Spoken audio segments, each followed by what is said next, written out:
Hello and good afternoon. My name is Jürgen Steinmetz. I'm joining you from livestream.travel and eTurbo News, this time from Cologne, Germany. And with me is Dr. Peter Talo.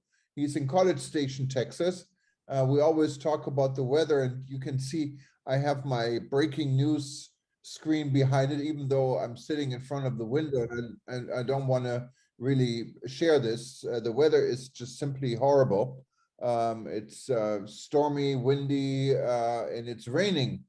So it's not really a nice day here when it comes to the weather. How are things in College Station, Texas? Well, here they're a lot better. It's in the low 70s, which would be around 24, 25 Celsius, maybe 22 Celsius. And we had a little bit of clouds in the morning, but now the skies are turning blue. So maybe people from Germany, if they want to get away from the bad weather in Northern Europe, should come and take a visit and come here to Texas. And they can get good steaks and they can see nice blue skies and they can even ride a horse and they can be cowboys for a few days. And I So think Germans love to do that, Peter. And yes, we have many German tourists here, by the way. And one of the things that the German tourists love when they come to Texas is to come to rodeos. And they're just fascinated by the fact that this is not a show put on for people, but this is like real life and everyday things that people do. So whenever you go to a small town Texas rodeo, somehow you always find a few German tourists. They just have a wonderful time and they cannot wait to take enough pictures to send home and say, I was here. So if the weather's bad in Germany, I suggest you all come and visit us in Texas. great idea. And well, there's a number of things going on today in the world. I just found our story we just published in regards to the PCR test being no longer allowed by the CDC after January 1st. Quite surprising, even though we had included this in the story about 6-7 months ago. This was about rumors that the PCR test is really not able to distinguish between the flu and COVID.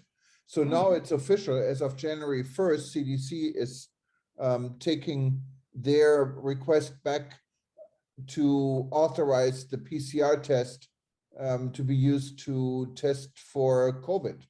What do you think about that, Peter? Well, today was the first time I had officially heard about this. I think I have two questions. One, what will the CDC, for those who don't speak English very well, is the Center for Disease Control.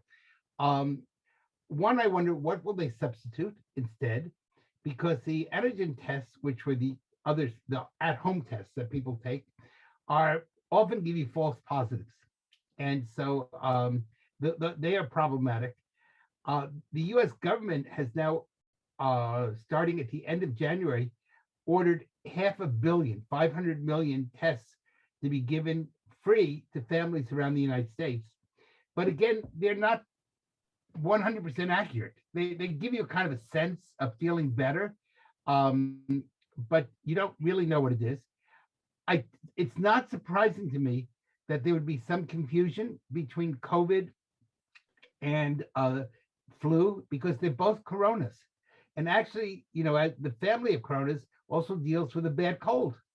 And so part of the problem is that if we cannot distinguish one from the other, that's going to be a little bit problematic. On the other hand, if you get a negative test, you do know that you don't have either the flu or a corona. So maybe that's good in that sense. So at least it gives you a sense of that you're well.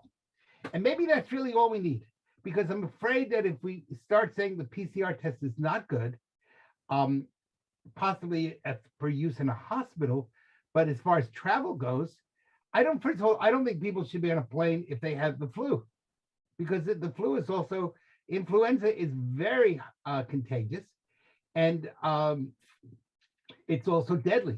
Up until the corona period, the flu kills thousands and tens of thousands of people every year. We just didn't make a big deal of it. We just accepted it as part of of how life would go on. So maybe having these tests is not a bad idea. And if it also tests in a sense for the flu, even though that scientifically doesn't distinguish, maybe that's the way that tourism can really get back on its feet. And people will not be afraid to go to a hotel because of flu, and they won't be afraid to go to a hotel or get on an airplane because of corona. So I'm not so sure. Maybe it's a blessing in disguise. I don't know. That's something we'll have to figure out. But I do think we have to distinguish the tourism aspect from the scientific aspect in this case. The tourism aspect is, are people afraid to travel?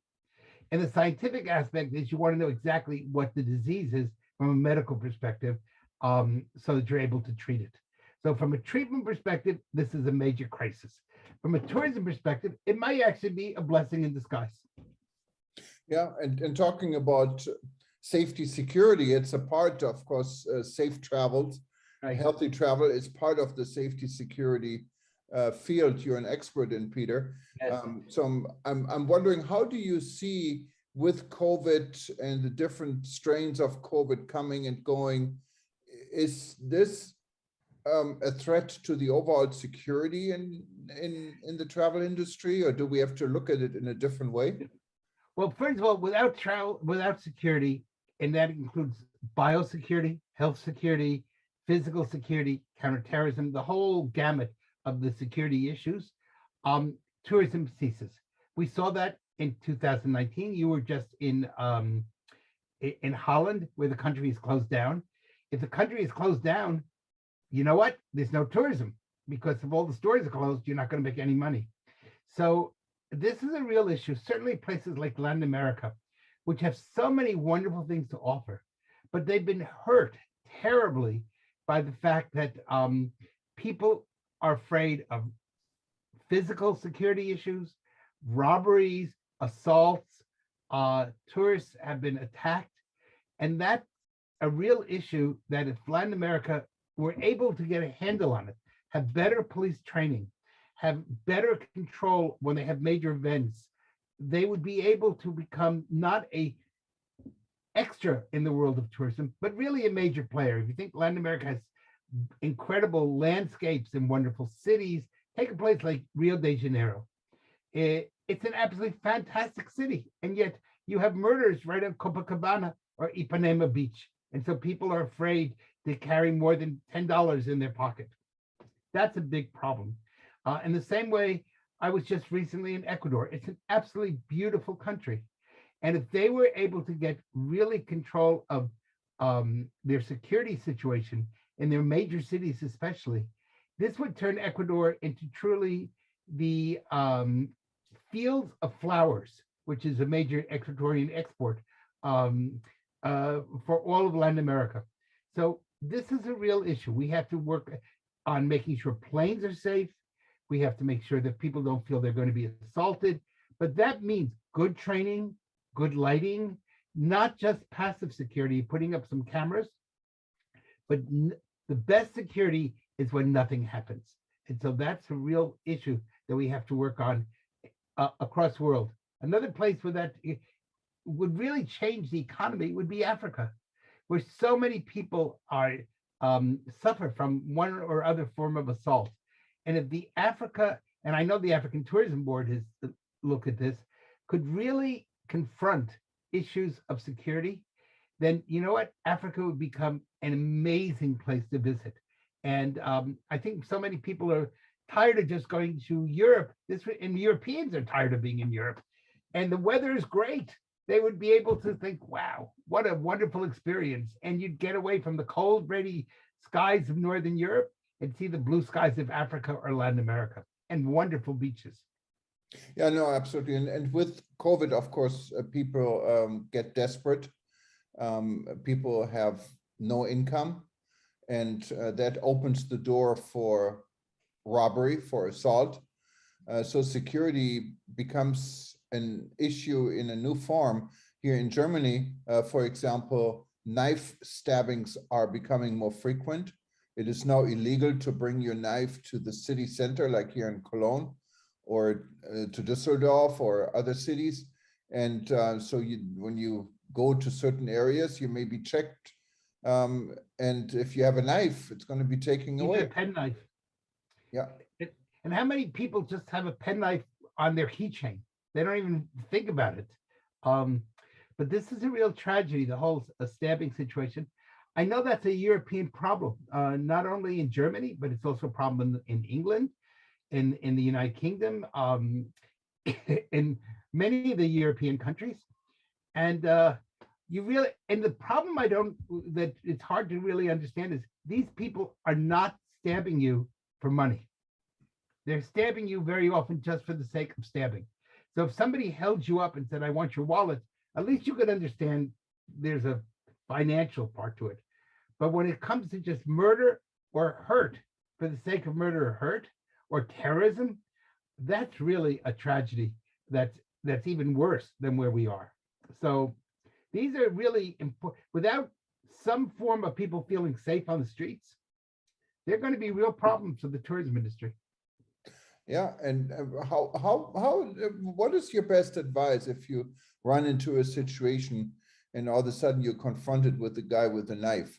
How as a tourist or as a bystander who all of a sudden gets involved in such a situation? I remember when I was a guest in one of your events in Las Vegas, you had a pretty good advice for such a person. Well, one of the first things is if somebody's coming up with you for a knife, don't get into a fight because they have the knife and you don't. And you don't want to be hurt. So if you can, here are a few things you can do. One is act crazy. That's what it was. People, act crazy. Yes, I love that. It starts screaming, it starts saying totally crazy things because most people, especially the business of assault, those people who are going to rob for money, they don't want to take a chance that they don't understand where you're coming from. They just assume they're going to pull a knife or gun and you're going to hand over your goods. So if you start acting drunk or crazy or like a lunatic, they're going to be freaked out and they're going to start going away from you, which is good. You will lose some of your prestige maybe, but you'll save your life. If that won't work, then the next thing to do is run. Yes. Because the chances of that person getting you with a knife while running after you is much smaller. By the way, that's also true in issues of gunfire. Most criminals only are able to hit their target 1 out of 10 times. So if you're weaving back and forth and running, you have a very high probability the bullet will never touch you. Now, thirdly, scream, make a big scene, because the bigger the scene you make, the more that person is going to want to back off. So, and fourthly, and this is the thing that's really important, we need to have good trained police officers or other security officers in the area so that they're able to protect those who are vulnerable. In reality, all tourists are vulnerable because you don't go to visit Cologne or Berlin or Amsterdam with the idea that somebody's going to knife you. You go with the idea of taking pretty pictures, having a nice dinner, seeing something you've never seen before. And so it doesn't occur to most people that they're going to be attacked. Therefore, the last thing is always think through, what is my escape route? And don't put yourself in a place where you cannot escape. So, and that's going to be a big issue as we see major sporting events taking place, because those are large crowds. And even though they're outside, how we're going to do large sporting events with COVID and with so many of these other issues, and hopefully before COVID wasn't quite as contagious, but now the new Omicron variant is very contagious. Now, maybe that's good.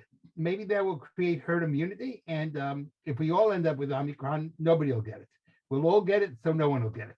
But, in the end, you're responsible for your own security. So always be thinking through, what would I do in case? And that's an important question to always ask. But yes, the first thing to do is always act like a lunatic. The crazier you act, the safer you'll be. Well, very good advice, Peter. I love it. And it makes a lot of sense, actually. Yes. Well, I believe you are going to be leaving Germany soon. Am I not correct? Yeah, I'll be leaving here on Thursday. I'm going to be in, well, not really Germany. I'm going to be in Berlin for one night. and then I'm going on to Greece before returning to New York. So I'm looking Well, forward then to what that. we have to do is make sure we do a program from Greece, and maybe you can have a picture of the Parthenon or some of the beautiful buildings in Athens. And Greece is always very special to me because of the fact that part of my family is Greek. So I have great feelings of love and care for Greece and the Greek people. They've suffered terribly, both from economics and from COVID. And hopefully the sunlight of Greece will soon shine around the whole world. Absolutely. It's a fantastic place, great food also. Looking forward. And yes, we will do a session from Greece. All right. Peter, I hope you stay safe and I hope I you stay will. healthy. And I guess we see each other soon again, at least Yes. virtually. Right. Stay. Here the sun is shining, but when you go outside, make sure you wear a raincoat, take lots of vitamin C, and stay healthy. Bye-bye. Thank you, Peter. Bye-bye.